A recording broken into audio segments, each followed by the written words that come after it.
Field gossip. আজকে field গসিপে আমাদের সঙ্গে রয়েছেন অভিনেতা সঞ্জীব ব্যানার্জি। নিউ ইয়ার প্রায় পড়েই গেল, তার আগে আমরা সঞ্জীবদার কাছে চলে এসেছি এবং তার অভিনয় জার্নি নিয়ে অনেক কিছু জানবো এবং অনেক কিছু তার জার্নির কথা শুনে নেব। সুতরাং তার কাছেই সরাসরি চলে যায়। হেরে যাওয়ার কিছু নেই, যদি কেউ চলে যায়, যদি কেউ সত্যি কথা বলতে কি যারা চলে যায় না, যদি সম্পর্কগুলো শেষ হয়, তো সেক্ষেত্রে আমার একটাই কথা, সম্পর্কগুলো না ধীরে ধীরে শেষ হয়, জানানো হয় আচরণ। আর অ্যাকচুয়ালি আমরা যে হার্ট হই, আমরা যে আমরা হার্টে, আমরা কেউ হার্ট হই না। অ্যাকচুয়ালি আমরা কিছু এক্সপেক্ট করি যে আমি তাকে এরকমভাবে চেয়েছিলাম, আমি তাকে এরকমভাবে বুঝেছিলাম, আমি যখন চাই না, সেরকমভাবে পাই না, সেরকমভাবে বুঝতে পারি না, তখনই আমাদের মনে আঘাত হয়। অ্যাকচুয়ালি আমরা হার্টে হই, অ্যাকচুয়ালি আমরা সেটাই হই যেটা আমরা চাই সেটা পাই, তখন আমরা হার্টে হই। যারা যাদের দেখা করতে তাদেরকে একটা কথাই বলে ভাই, বা বোন বা দিদি বা দাদা, ভেঙে পড়ার কিছু নেই। যদি আপনি ঠিক থাকেন তাহলে আপনি ঠিক থাকুন। যদি আপনি আপনার জায়গায় সত্যি আপনাকে যদি নিজেকে বিচার করতে হয়, যদি আপনি আপনার জায়গায় থাকেন তাহলে আপনি সেরকমই থাকুন। ভেঙে পড়ার কিছু নেই, বড় উল্টোদিকে দেখিয়ে দিন যে সে আপনি আর জিজ্ঞেস করবো, দাদা কেমন আছে? যেমন তোমরা রেখেছো তোমারই তো ভালো লাগবে, তোমার না ভালো লাগলে তো আমরা ভালো থাকতে পারি না। আর হচ্ছে দর্শক যারা আপনি দেখেন তারা যদি না ভালো লাগে একদম। আচ্ছা ঠিক আছে। তো বলো, তোমার এখন কি কি প্রজেক্ট চলছে? কারণ ব্যস্ততার মধ্যে তুমি যে সময় দিয়েছো, এটার জন্য আমরা খুবই খুশি। তো এই মুহূর্তে প্রজেক্ট চলছে বলতে বা প্রতিযোগী গল্প শেষ হয়েছে সবে সবে, আদর্শ পাত্র ফিল্ম, কিছু ফিল্ম আসছে অবশ্যই, সেই ফিল্মের নামটা বলতে পারবো না, একটা হিন্দি ফিল্ম আসছে। তো তুমি তো রিসেন্ট করুণাময়ী রানী রাসমণিতে ছিলে, তো সেইটার জার্নিটা কেমন ছিল? কারণ ওই রকম একটা মানে জায়গাতে অনেকেই কাজ করতে চান এবং আমরা জানি যে দিদি প্রিয়াকে যেভাবে দর্শকরা ভালোবেসেছেন, তো তারপরেও সবাই চান যে ওই এরকম একটা মেগার পার্ট হতে সবাই চান। তো তার পার্ট হয়ে তোমার কেমন লেগেছিল সেটা জানতে। দিদি প্রিয়ার ব্যাপারটা আলাদা সম্পূর্ণ, কারণ উনি রানী রাসমণি, রানীমা। তো দিদি প্রিয়ার সঙ্গে কোনো তুলনা তো আমার নিজের সঙ্গে করতে পারি না কখনো, অভিনেত্রী হিসেবে অনেক বড়। তা হলেও মানে প্রত্যেকটা ক্যারেক্টারই নিজ গুণে শ্রেষ্ঠ বলা যায়। একদম তাই। চরিত্র তো চরিত্রই হয়, চরিত্র তো আলাদা করে কোথাও আলাদা করে কিছু হয় না। তবে আমি যেটুকুনি করেছি সেটুকুনি করার চেষ্টা করেছি, একসঙ্গে রায়দা করতো তো জীবনের চরিত্রে অভিনয় করা করেছি, সম্ভব আমার পক্ষে সুন্দর ছিল, সেগুলো করেছি।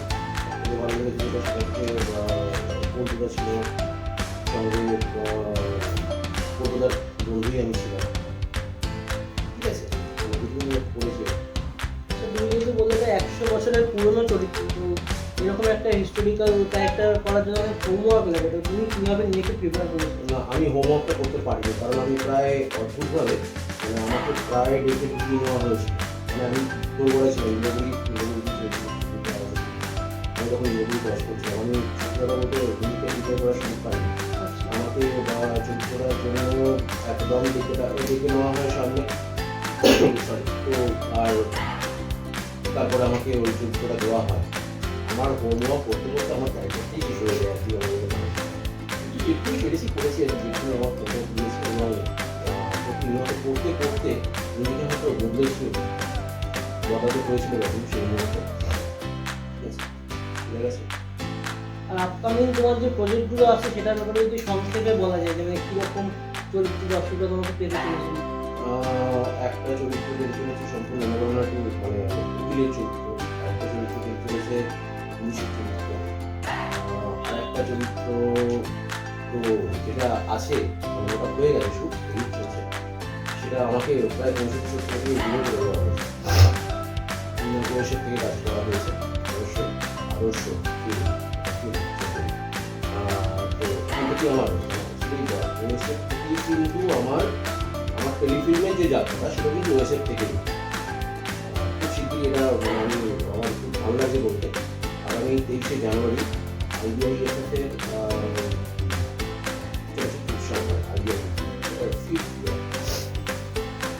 তো হবে সেখান থেকে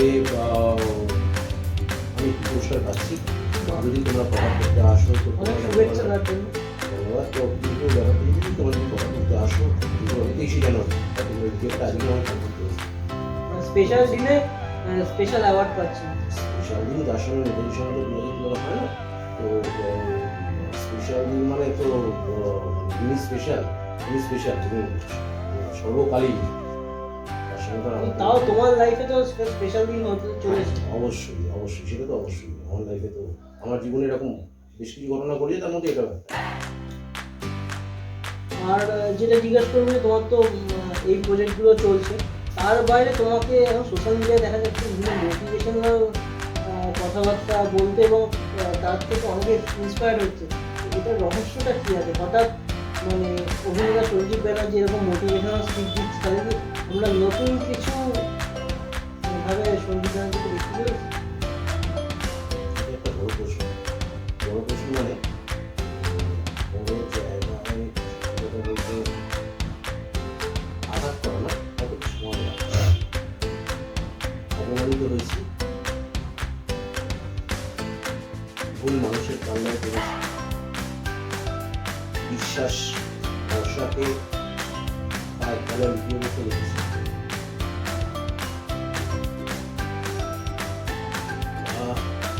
অনেকটা রাখি মনে করছি অজরে কেঁদেছি। রাত্রিবেলা বৃষ্টির মধ্যে দরজা খুলে বাড়ি অজান্তে বা বাড়ি অজান্তে বেরিয়ে পড়ে মনের পর মন ভেবেছি। 3বার সুইসাইড অ্যাটেম্প করেছি এবং সব থেকে বড় কথা চেনা মানুষকে অচেনা হয়ে যেতে দেখেছি। একদম খুব মনের বা প্রাণের মানুষকে অচেনা হয়ে যেতে দেখেছি হঠাৎ করে। হঠাৎ করে তো হয় না, যদি আস্তে আস্তেই হয় হয়তো আমার কাছে হঠাৎ। তো সেক্ষেত্রে সেই যে অচেনা হয়ে যাওয়া, ঠিক আছে, সেটাকে মনের মধ্যে গেঁথেছি। আর 3বার যে সুইসাইড অ্যাটেম্প করতে চেয়েছিলাম বা চেয়েছি বা করেছিলাম, আশ্চর্যজনকভাবে আমি ঠিক তার কথাতেই নিজেকে হয়তো বাঁচিয়ে তুলেছি এবং পরে বুঝেছি হয়তো যে সেটা হয়তো আমার জন্য যতটা না বা তার থেকে আমার থেকেও বেশি তার জন্য, যাতে সে না কোনো রকমভাবে ফেসে যায় বা কোনো কিছু হয়। কিন্তু তাই হোক, সেটা আলাদা ব্যাপার। আমি যাতে মরে যাই সেই ব্যাপারে আমি পরিচিতও হয়েছি। আলটিমেটলি অনেক ঘাট হয়ে ঘুরে দাঁড়িয়েছি। যখন থেকে ঘুরে দাঁড়িয়েছি তখন থেকে আমার একটা জিনিস মনে হয়েছে যে মানুষ তো মানুষই হয়। আমার মতন হয়তো, যেহেতু আমি নিঃশেষিত হয়ে গেছি, মানে নিঃস্ব হয়ে গেছিলাম, তো হয়তো আমার মনে হয় মানসিকভাবে, তো আমার মনে হয়েছে যে হয়তো কোনো কোনো মানুষকে, অনেক মানুষ হয়তো ঠিক একইভাবে দুঃখে বা কষ্টের মধ্যে রয়ে গেছে। তো তাদেরকে যদি কোনো রকম ভাবে মোটিভেট করে কিছু কথা বলে ভালো জায়গায় নিয়ে আসতে পারি, অন্তত তাদের সুস্থ মানসিকতায় নিয়ে আসতে পারি, সেই মানবিকতা বোধ থেকে হয়তো নিয়ে গেছে। বিশ্বাস ও ভরসার কথা যখন বলি, এই পরিপ্রেক্ষিতে আমার প্রশ্ন থাকবে হচ্ছে এখনকার সময় বা ইয়ং জেনারেশন যারা রয়েছে তাদের মধ্যে দেখা যাচ্ছে খালি ব্রেকআপ, কেউ ভালো নেই, অনেকের সঙ্গে ছাড়াছাড়ি হয়ে যাচ্ছে, অনেক কিছু সমস্যা তারা ফেস করছে। তো তাদেরকে কি বার্তা দেবে একটা সঞ্জীব ব্যানার্জি?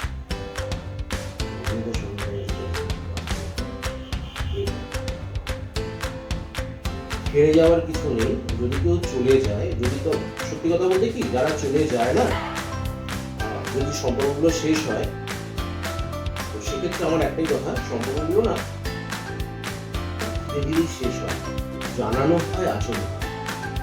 আর অ্যাকচুয়ালি আমরা যে হার্ট হই, আমরা হার্টে, আমরা কেউ হার্ট হই না। অ্যাকচুয়ালি আমরা কি হয়, আমরা কিছু এক্সপেক্ট করি যে আমি তাকে এরকমভাবে চেয়েছিলাম, আমি তাকে এরকমভাবে বুঝেছিলাম। আমি যখন চাই না, সেরকমভাবে পাই না, সেরকমভাবে বুঝতে পারি না, তখনই আমাদের মনে আঘাত হয়। অ্যাকচুয়ালি আমরা হার্টেড হই না, অ্যাকচুয়ালি আমরা সেটাই হই যেটা আমরা চাই সেটা পাই না, তখন আমরা হার্টেড হই। যারা যাদের বোঝা করছে তাদেরকে একটা কথাই বলে হয়, বা বোন বা দিদি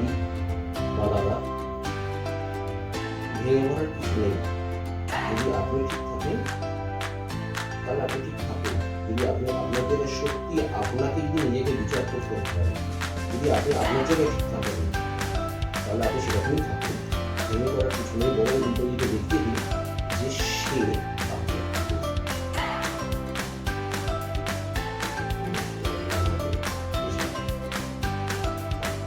আমরা যেহেতু বছরের একদম শেষে পৌঁছে গেছি, তো শেষ করবো এটা দিয়ে যে নতুন বছরে বা 31 তোমার কী কী প্ল্যান ছিল, কীভাবে তুমি সেটা উদযাপন করতে চাও। যদিও করোনার একটা ভয় তো রয়েছে, তার মধ্যেখানেও তো আমরা সবাই চাই যে একটুখানি আনন্দ খুঁজি, একটুখানি আলো খুঁজি নিতে। তো তোমার কী ভাবনা রয়েছে বা তুমি কীভাবে সেটা উদযাপন করতে চাও? আমি যত দিন যাচ্ছে তত কিছু প্রাণী প্রেমে পড়ছি, যত দিন যাচ্ছে। সেটা হচ্ছে কুকুর, যাদের ল্যাজটা সোজা হয় না এটা ধরবে, কিন্তু তাদের থেকে বিশ্বস্ত প্রাণী আর পাওয়া যায় না। অন্তত মানুষকে তো আমি পাইনি সেরকমভাবে বিশ্বস্ত। কারণ মানুষের মধ্যে একটা জিনিস হয়, সেটা হচ্ছে যে আমি পাবো বা পেতে পারি এই আশা নিয়েই আর কি আসলে সম্পর্কগুলো চলে আমাদের। কুকুরের মধ্যে তা নয়, কুকুরকে যদি একটুখানি ভালোবাসা দেওয়া যায়। আমি বুঝতে ভালোবাসি না কুকুরকে, আমার বাড়িতে আমি কুকুর নেই। আমি কুকুরকে ভালোবাসি না, আমি ভালোবাসি তাদের ছেড়ে রাখতে। তো তাদের জায়গাটা সোজা হয় না, তারা কি একটুখানি ভালোবাসা দেবে না, তারা অনেক ভাবতে দেয়, ওইগুলো তারা নিজে পারে না।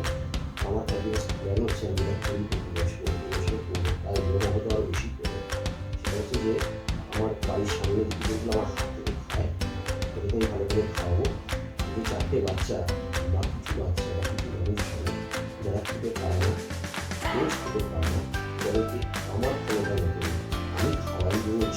যখন আমার একটা ভগবানের আশীর্বাদ বলা যেতে পারে যে আমার কাছে কিছু, আমি কোনো রাস্তায় বেরোই না, সত্যি কিছু মানুষ, কিছু না কিছু মানুষজন আমার কাছে চলে আসে।